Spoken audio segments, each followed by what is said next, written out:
Good morning students. बच्चों, आज की कक्षा में हम भाषा के बारे में जानेंगे। बच्चों, भाषा बातचीत करने में हमारी मदद करती है। हमारे देश में अनेक भाषाएं बोली जाती हैं, जैसे पंजाबी, बांग्ला, मराठी आदि।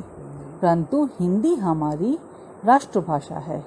ये तो सब आप जानते ही हैं। बच्चों, आपके बहुत सारे मित्र हैं। उन सब से आप बात करते हैं और वह भी आपसे मन के विचारों को आपको बताते हैं। इस प्रकार आपके भाई बहन, मम्मी पापा सभी बात करते हैं और जो आपके सगे संबंधी बाहर रहते हैं वो फ़ोन पर या पत्र लिखकर अपने विचारों को प्रकट करते हैं। इस प्रकार हमने देखा कि विचारों का आदान प्रदान करना ही भाषा कहलाती है। जब आप अपने मन की बात दूसरों को बताते हैं और दूसरों की बात को समझते हैं, यही भाषा है। भाषा के द्वारा मनुष्य बोलकर अथवा लिखकर विचारों का आदान प्रदान करता है। उदाहरण के द्वारा हम आपको समझाते हैं। एक बार एक बच्चा अपनी चित्रकला में प्रथम आता है। वो घर पर आकर अपनी माँ से कहता है, माँ मैं चित्रकला में प्रथम आया हूँ। तो माँ बहुत खुश होती है, कहती है ये बात पत्र में लिखकर अपनी नानी जी को बताओ। तो बच्चा पत्र लिखकर अपनी नानी जी को बताता है कि मैं चित्रकला में प्रथम आया हूँ। और फिर जब पत्र नानी जी को मिलता है तो नानी जी पत्र पढ़ती हैं। इस प्रकार हमने देखा कि हम बोलकर, सुनकर, पढ़कर, लिखकर भाषा को प्रकट कर सकते हैं। बच्चों, भाषा के दो रूप होते हैं। एक होती है मौखिक भाषा और एक होती है लिखित भाषा।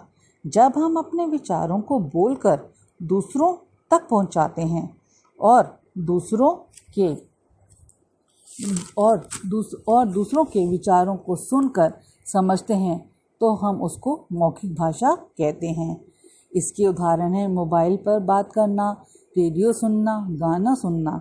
ये सब मौखिक भाषा के ही रूप हैं।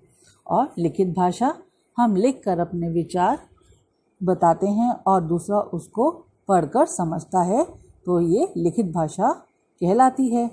लिखित भाषा के उदाहरण मोबाइल पर मैसेज करना, पत्र लिखना, पुस्तक पढ़ना, ये सब लिखित भाषा के ही रूप होते हैं।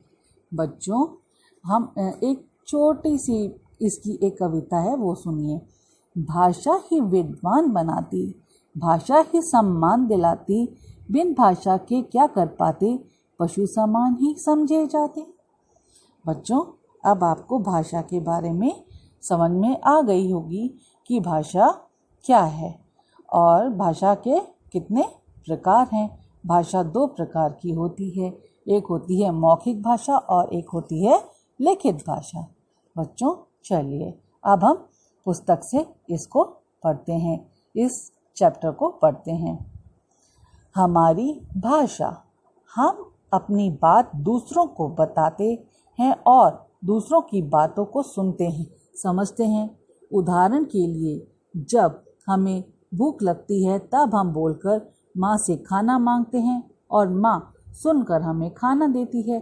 ये भाषा का मौखिक रूप कहलाता है। देखो, इस चित्र में आप देख रहे हैं बच्चा कह रहा है माँ मुझे खाना चाहिए। तो माँ कह रही है बेटा अभी देती हूँ। तो आपने देखा बच्चे ने बोलकर माँ से कहा और माँ ने सुनकर उसको खाना दिया।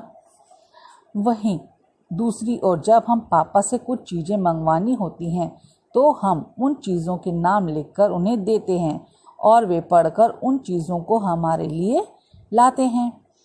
ये भाषा का लिखित रूप है।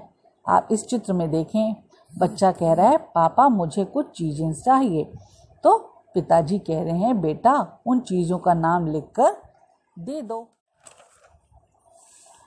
इस प्रकार हमने देखा कि लोग मुख्य रूप से बोलकर, सुनकर, लिखकर तथा पढ़कर एक दूसरे तक अपनी बात पहुंचाते हैं।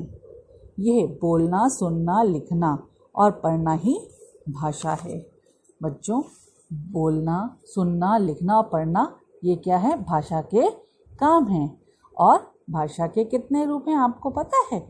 अभी आपको बताया था भाषा के 2 रूप हैं, मौखिक भाषा और लिखित भाषा।